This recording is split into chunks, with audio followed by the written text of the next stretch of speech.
Welcome to the channel Too Irrational. I'm Pranay Sharma, and in this video we are going to see solutions of CM1 paper B conducted by IFoA Institute in September 2025. We are going to solve and go through the complete detailed solutions. So let's get started. Question number 1. The discrete time forward rate applicable over the period t to t plus r is defined as f t comma r, where t and r are measured in years. The corresponding continuous forward time rate is defined by capital F t comma r. You have been provided with information on forward rates and the zero coupon bonds in the worksheet labeled question 1 base. Determine the two missing zero coupon bond prices. So here in the base sheet we can see they have given us F5, 4, F8, 5, and they have given us price per 100 nominal of zero coupon bonds with the term n years, and we have two values missing. This is what we have to find.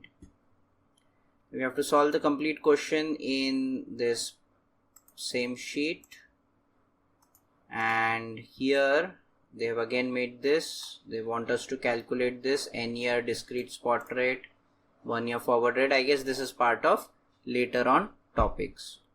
So to find this price at time 9, we have 5, 4, F5, 4. So we will require Y5 and F5, 4.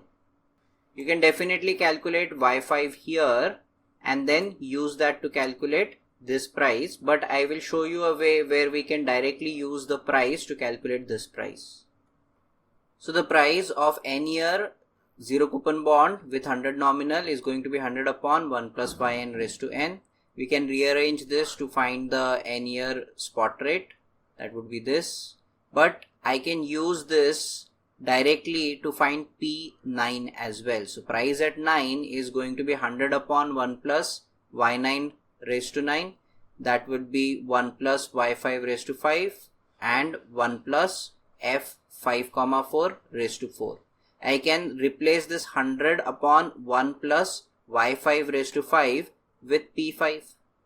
So here I can just say is equals to p5 divided by 1 plus f5, 4 raised to 4.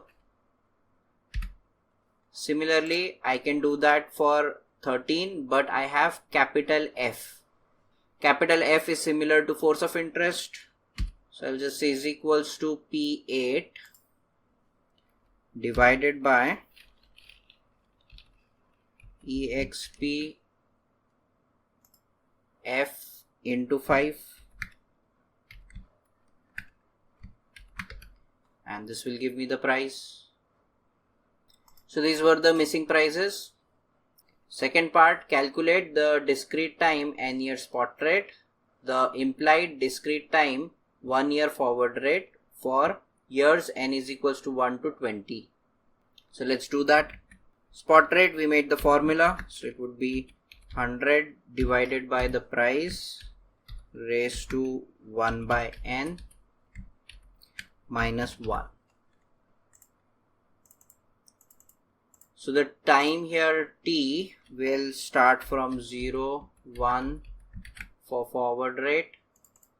So f0, 1, that is going to be y1. Then f1, 1 will make the formula for forward rate. So we'll have 1 plus y2 raised to 2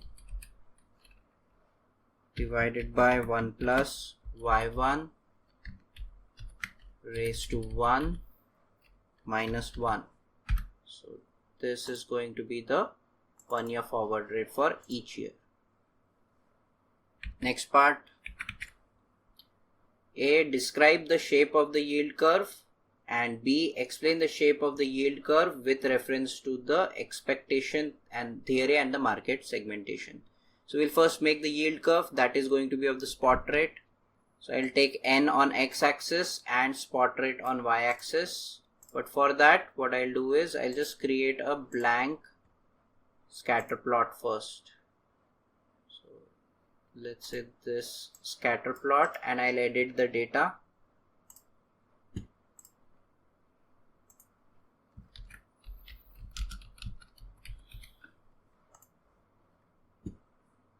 These are the X values, and here I have the Y values,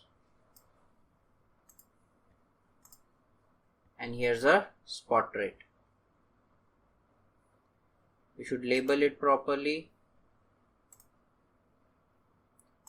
add the axis titles,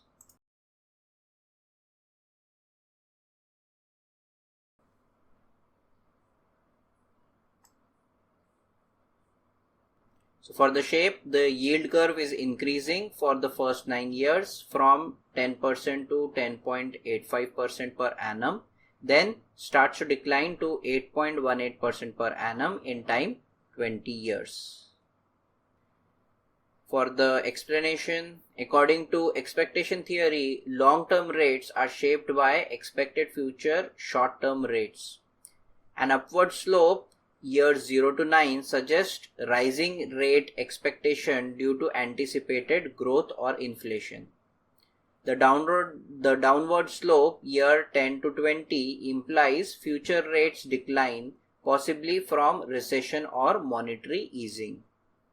Market segmentation theory argues that different investor prefers different maturities. Short-term instruments attract bank, keeping those yields low. Long-term bonds are favored by pension funds and insurers, compressing yields at the far end. The declining tail suggests strong demand for long-term assets. Let's see the fourth part. Calculate the 5-year par yield. So I'll calculate the par yield here. And for par yield, I'll require the discounting factor. Okay, I'll just write the N.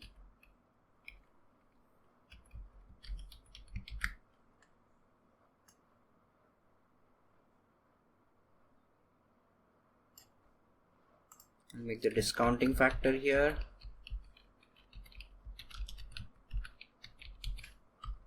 And I'll make par yield here.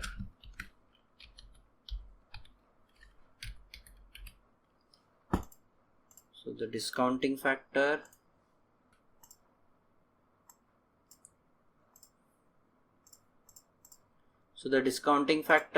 I'll use spot rate for that.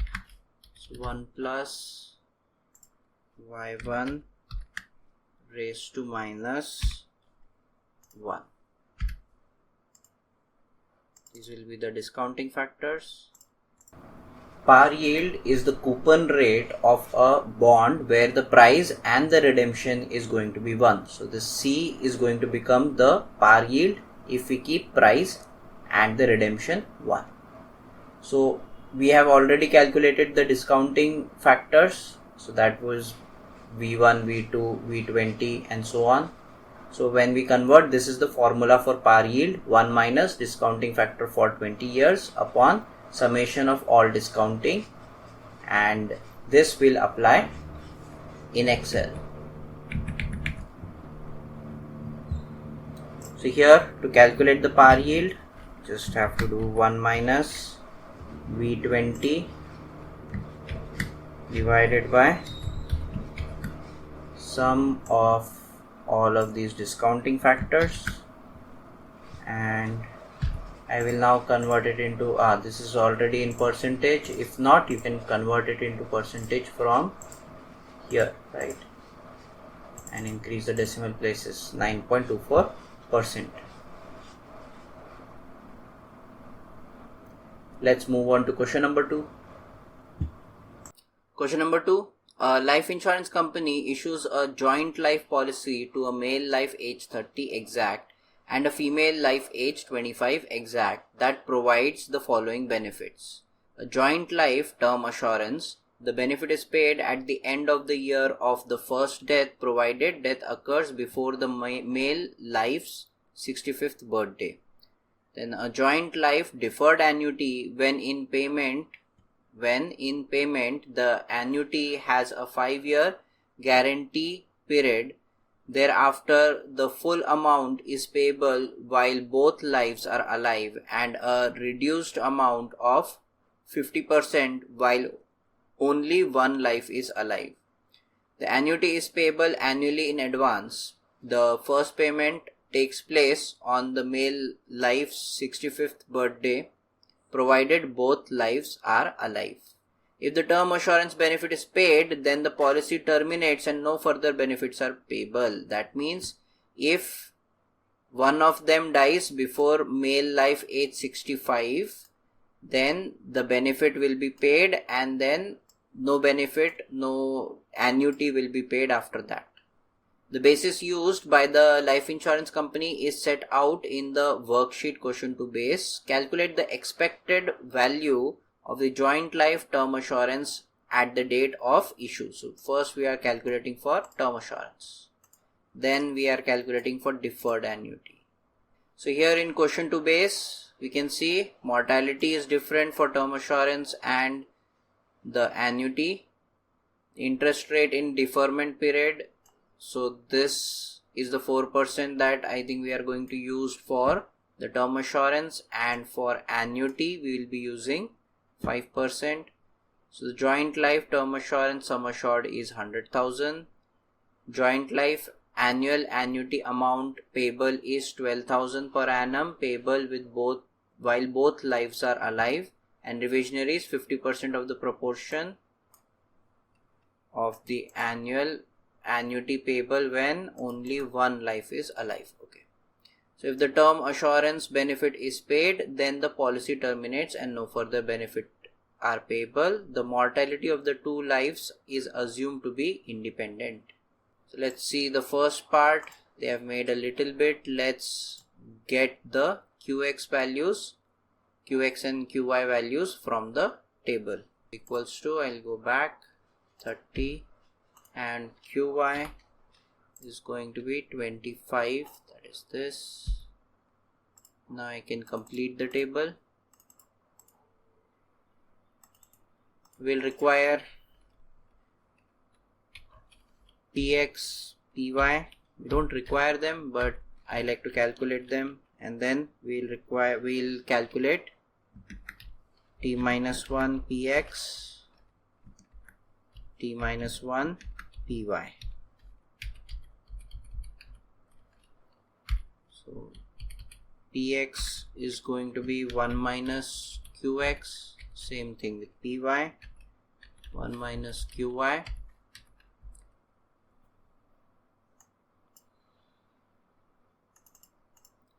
And then here we'll start with 1, we'll say the above value multiplied by PX.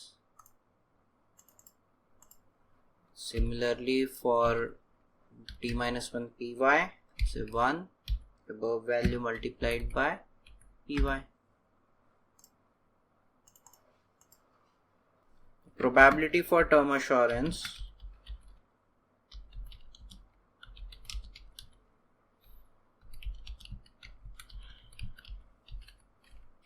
Probability for term assurance is going to be both survive and then one died.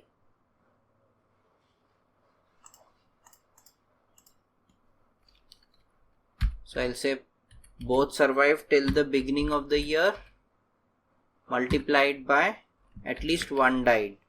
So probability that one of them died, I will say it is going to be 1 minus PX into PY for that particular year.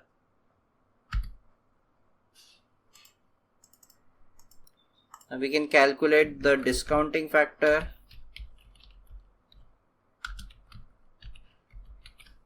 The interest rate is given here, 4%.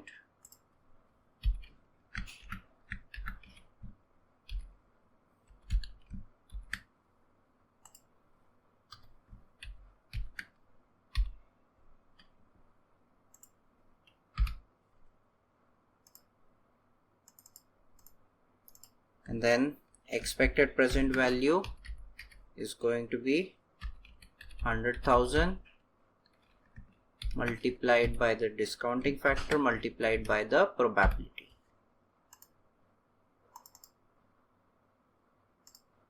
Coming down here, I realize that the policy is going to end here. We don't require these values. We don't require these values. I think we will require these values. These are nothing but 35px and 35py. These will be used in the next part.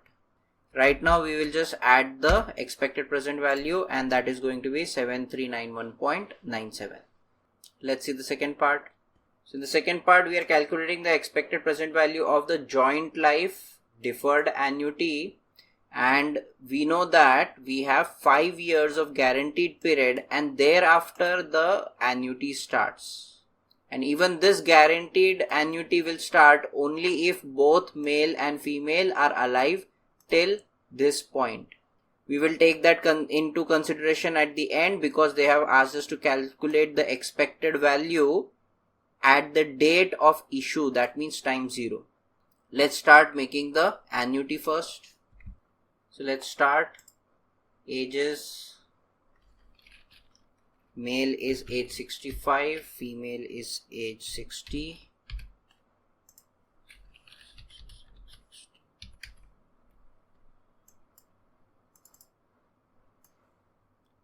Complete the table. This is age 100. We should go till female's last age. What is the female? Even female's last age is 100. So we'll go till that date. So QX 65,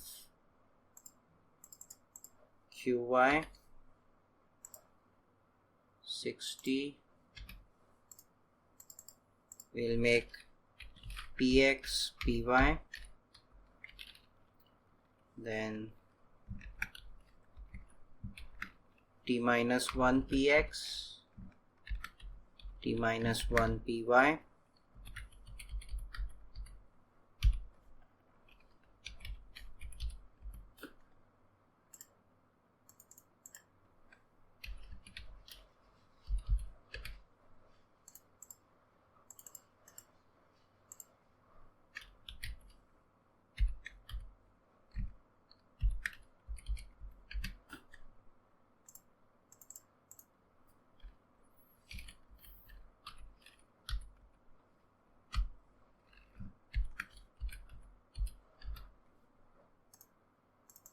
First we will make the expected, let's make the discounting factor.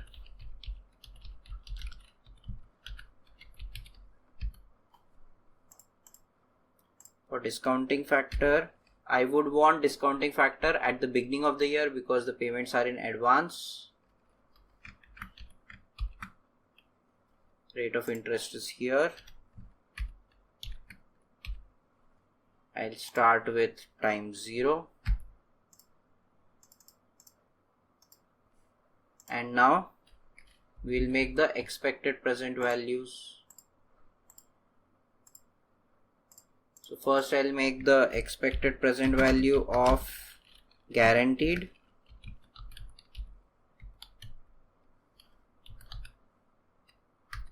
and then expected present value of revisionary.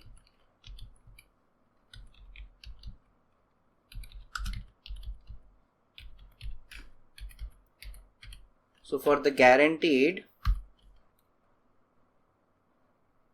this is 12,000 into discounting factor for the first 5 years. From the 6th year, if only male is alive, then 6,000 will be given. If only female is alive, then 6,000 is given. And if both are alive, then 12,000 is given. So I can just say that 6,000 given to male, 6,000 given to female. That is what I will take into account. So I'll just say 6,000 into bracket if male is alive plus female is alive. So 6,000 given to male, 6,000 given to female, and I will also multiply the discounting factor. So this will give me the expected present value.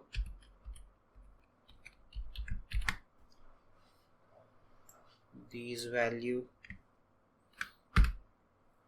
Here I should also extend the time, because my discounting factor is 1 here, so I should be going till 41 years. Now we are going to add them up, but we need to find expected present value to the date of issue.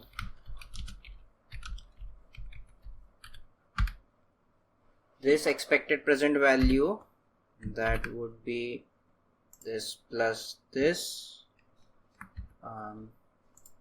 would be given if both of them are alive, and I will have to also discount for those 35 years of insurance, term assurance.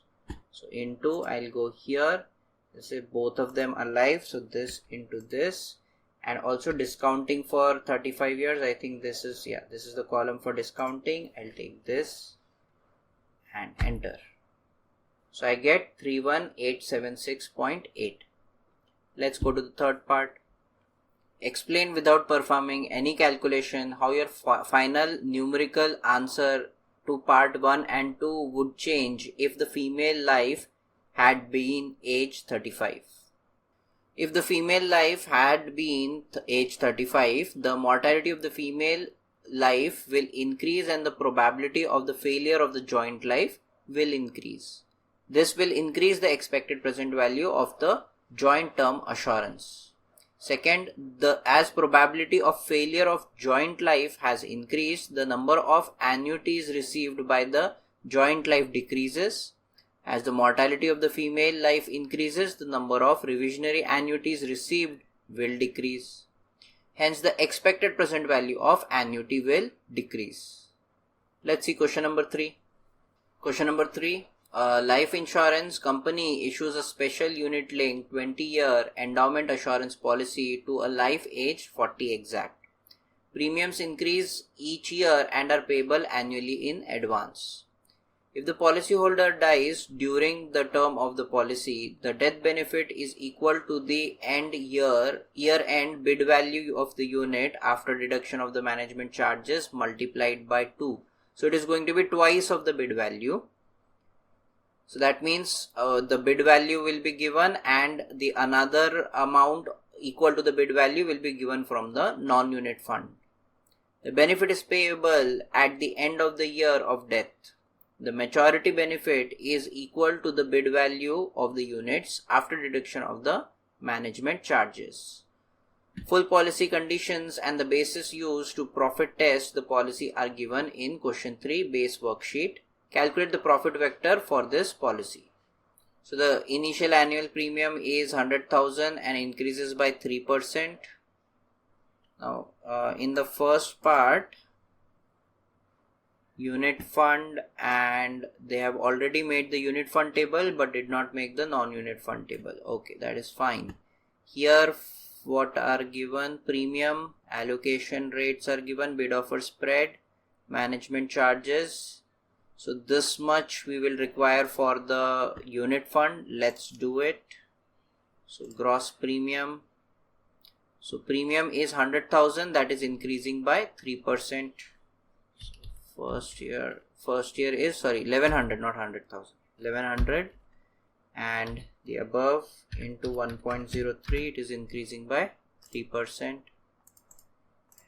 Then unit fund at the start of the first year is just 0.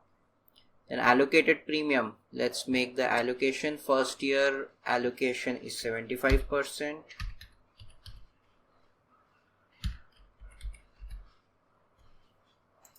Second year to 7th year, it is 103%.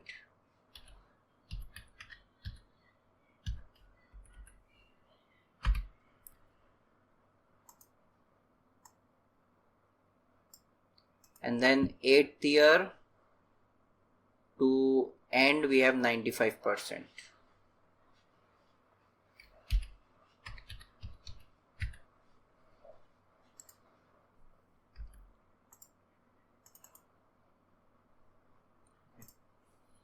Bid offer spread is 5%.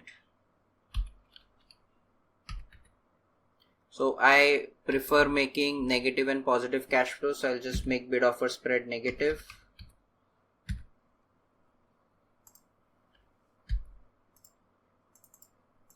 The interest will just be addition of all these three, unit at the start, allocated premium and bid offer spread. Because it is negative, that is why I'm adding them up into the rate of interest.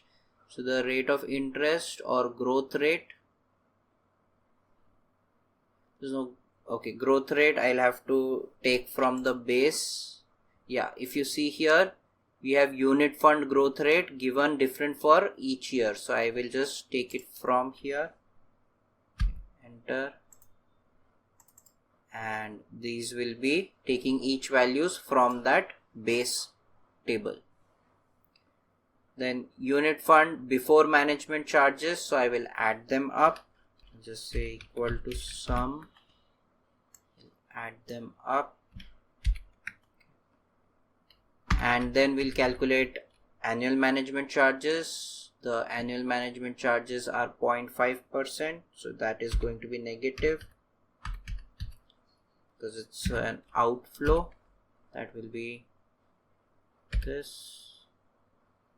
And then the unit fund after that, so I'll have this plus this.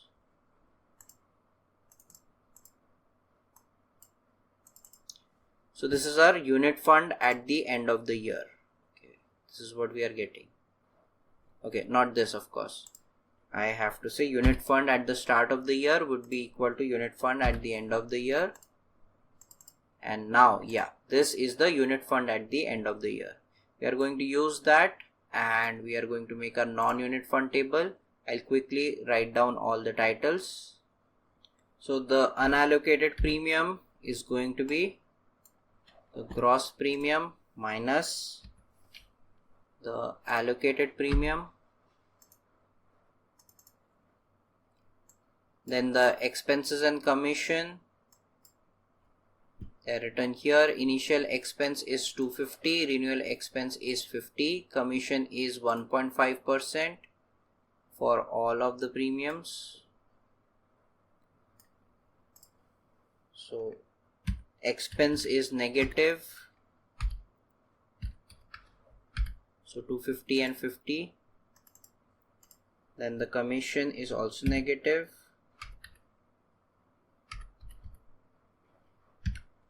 (1.5% of the premium).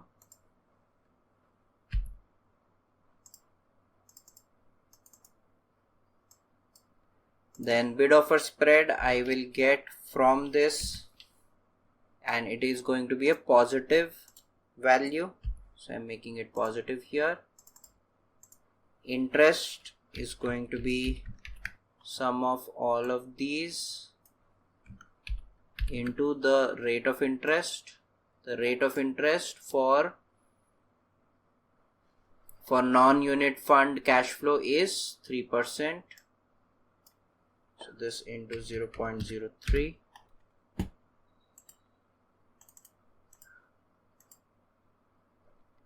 So on death we are paying 2 times the unit fund. So we are definitely going to give the unit fund, and we are paying only the extra amount from the non-unit fund. So that is why we are paying 1 times the unit fund amount from this death cost. Now for mortality, if you see here, mortality is select mortality given in table 2. This is the mortality that we are using, that to select mortality. The starting age 40. So the starting age is 40 and we have select mortality. So let's do that. So here I'll have death cost will be negative, will be equal to the bid value into the probability. Again, it is not 2 times bid value, because once we will give this bid value and the second is going to go from the non-unit fund. That is why only 1 times bid value is the death cost. It's what we are paying extra other than the bid value. So this into go there, age 40, here, this is select. Then for 41,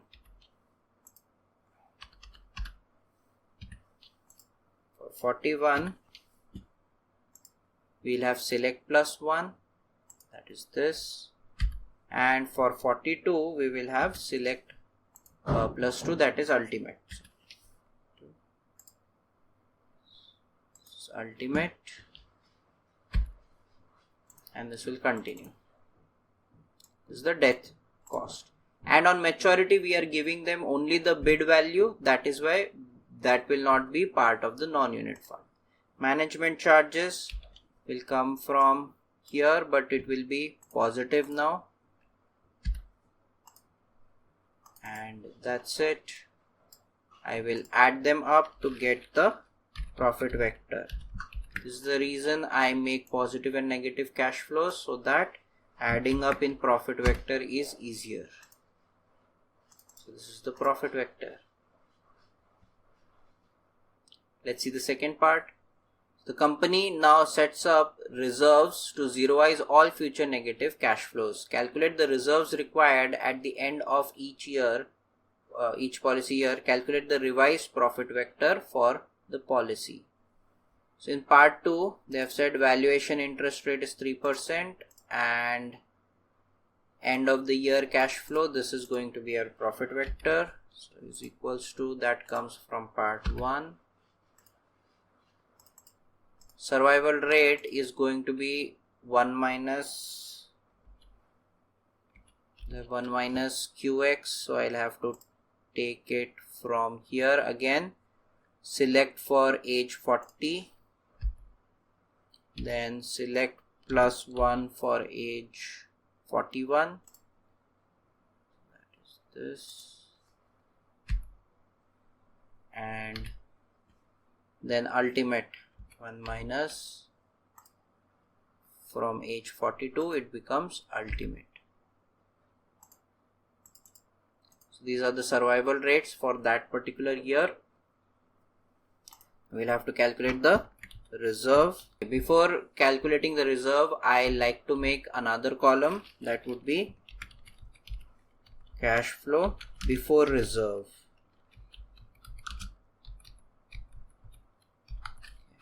Then I'll have reserve, and then cash flow after reserve or after zeroization.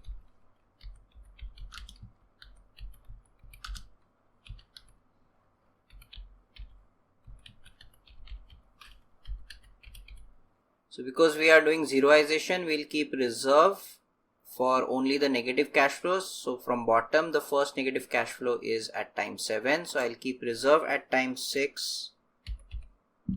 Negative of this because reserve is positive, and upon 1 plus the rate of interest. I'll just fix it.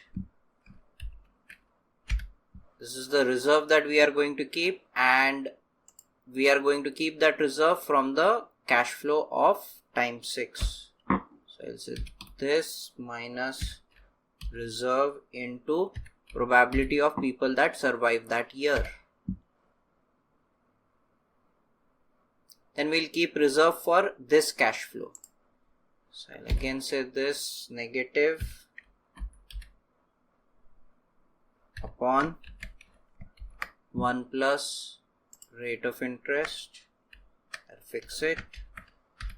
And now I can just drag this up and drag this up because all the negative cash flows are bunched together. So the cash flows after zeroization, first value will be negative, all other negative cash flows will just be zeros. And from this point we will, this is also 0, and from this point we will have these positive cash flows.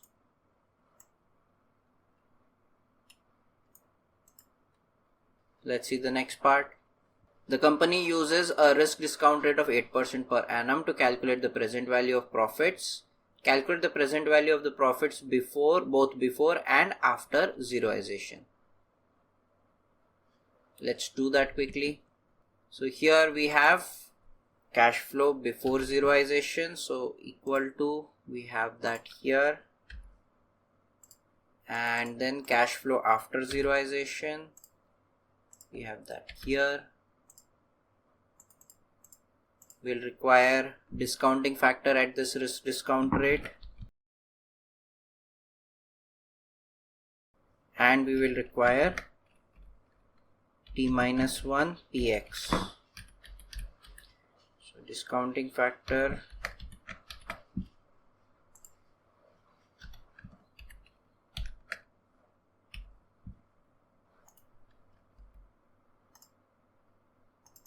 and for T-1 APX, we'll start with 1. We'll say is equals to the above into, we had in this part 2 the survival rates, that would be fine, and then we'll have net present value before zeroization and net present value after.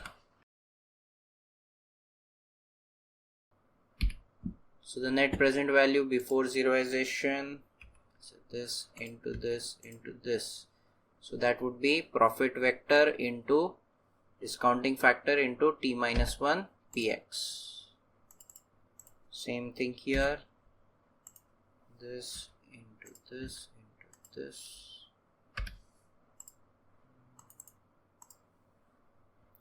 and we'll add them up.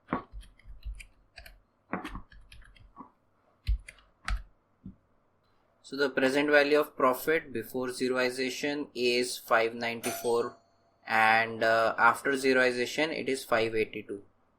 For the last part, the company has reviewed the non-unit fund growth rate assumption, and it now intends to use a fixed growth rate of 8% per annum. So we are talking about non-unit fund growth rate. Discuss how your answer in part 3 would change in light of this new assumption. Do not perform any further calculations. So we'll comment, reserves delay the profit earned in initial years to compensate for losses in later years. Reserves earn interest at non-unit growth rate, whereas the profit earn interest at the risk discount rate. If risk discount rate is more than the non-unit growth rate, the present value of the profit after zeroization decreases as the profits are delayed.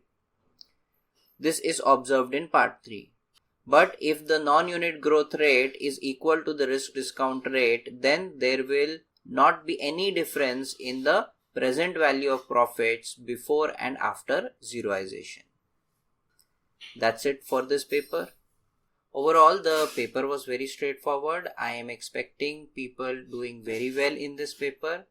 You may have made small mistakes here and there, but majority of the portion would be correct, and in that case you will get good marks for this. After now reviewing both paper A and paper B, I can say that the passing mark of CM1 will be high, maybe 58 to 60. If you find any mistake in my solution, please write down in the comment. I will keep a pinned comment in which I will write down all the mistakes that people have found out so that you can review it. If this video was helpful, do like, share and subscribe, and I'll see you in the next one.